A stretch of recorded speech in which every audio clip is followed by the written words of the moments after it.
Okay, so here we are. We're in the site. We're going to do our site walkthrough, and I'm going to walk around. You've already done this already once, and I'm going to pick one of these traverses, one of these lines that goes all the way across, and I'm just going to pick one of them that seems interesting for me to do, and then I'll place rods all along it later on. So right now, I think an interesting one to do will be this one. As I come over here and I look across, it starts out high, and then it goes down, and then up, and then kind of up and up and up and up, and not evenly all the way. That looks like kind of a fun one.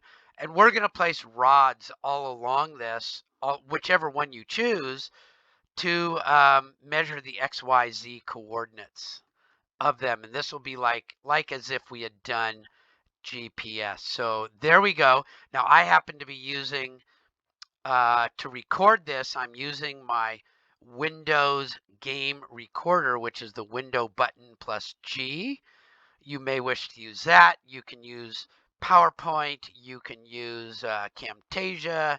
You can use anything. Oh, that's pretty hard for me to get up and down right there. A little too much for me. I probably have to come up over here a little bit. There we go. If I knew how to jump, I could probably do the jump command. So there we go. Make your screen recording. Choose one of the traverses and walk along it. That is your site walk.